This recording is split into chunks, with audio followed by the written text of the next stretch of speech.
Two of the show's stars, licensed contractor Skip Bedell and his wife, private investigator Alison. Thank you two for being here. Thanks for having us. What a great success the show has been. You're going into season 2 and they've expanded it to a full hour. You must feel really proud of the show. We do, and we're grateful to be on it and just doing good things to help people. But the hour format has been fantastic because it really gives us enough time to really do all the things that we do. The show breathes a lot better now, and you can kind of really feel the story and all the pain these people are going through. Some of the stories are heartbreaking.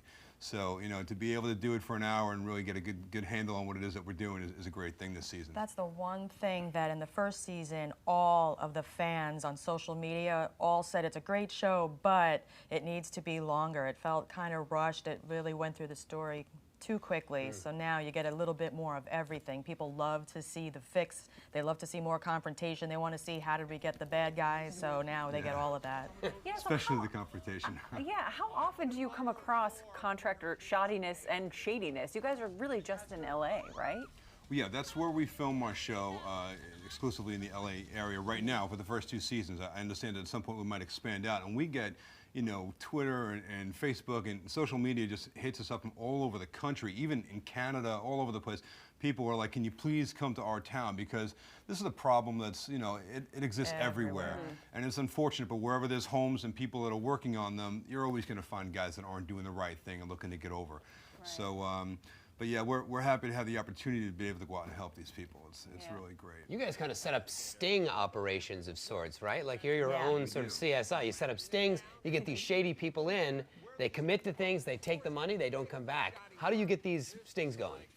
These guys are usually, the problem is that they didn't return to a job site, or they never started it, they took the money, or they did a crappy job, they're not returning phone calls. So the problem is the homeowner can't get a hold of them and get them to do the right thing. So the reason we need a sting is so we can get the guy where we want him. Just to show up. Yeah, many times they change their name, they move to a different state, whatever it is. You know, they have a history of behavior like this. And usually there's a long list of people that are looking for them for sometimes a year or more. So by the time we get to these homeowners, they've a lot of times just exhausted all of their resources. They can't afford to go any further with it, and many times they don't have the money to complete the work. So we find these people in a situation to where they have a bunch of kids, they got no kitchen, or without a working bathroom, or just very unsafe situations. So you know, the show gives us an opportunity to go out there and help them. And when we set these guys up, I mean, basically, it's like we contact them as if, you know, we got your name from, you know, so-and-so you did some work for, you know, we do some research, call them up and try to get them to a house where they think is going to be an estimate. They're going for an appointment to do an estimate. Yeah, so by the time, I was say, by the time the first season, I was the one approaching them and making them think I'm a customer looking for somebody who needs some work done. But now in the second season, since we had already aired and my face is getting recognized, so now I have assistants who go out and they're the face in public who ask the guys to come give them an estimate. Sometimes we can't even get them in person, so I'll call them on the phone and get them over to the sting house where they think they're going to come and give an estimate.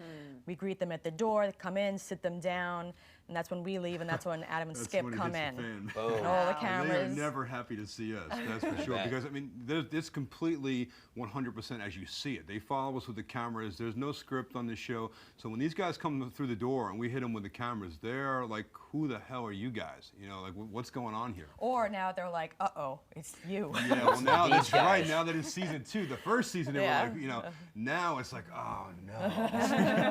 What are some of the things that new homeowners should look for when they're hiring a contractor? Well, you know, my list of things, kind of criteria that you want to work with when you're hiring a contractor is probably 10 or 12 steps, but to sum it up, it's always getting referrals. Referrals is the biggest thing. I mean, you know, talk to people that have had work done in their house, that had a good contractor, that had a good experience. Someone that cares about working in their home, keeping it safe and doing things to code and safe and all that. Of course, go on the state licensing board. Always go on that website and make sure before you even start the process that you're only interviewing licensed people. Because if you're not dealing with licensed people, should you have a problem down the road, you have no leg to stand on. There's no one that'll come to your assistance and help you with that. So then it's a bad situation to be in. And that's what we find a lot on this show. They deal with a lot of unlicensed guys. You know, they're kind of like a handyman, you know, type of thing coming in, hey, I'll do it for a good price. And that's the next step. Don't always take the lowest bid. because these guys come in and drastically underbid people like myself and other professionals in the business. There's a reason why the prices are higher for professionals, you know, because we're licensed, we're insured, we have certified, you know, licensed electricians and plumbers and tradesmen, carpenters.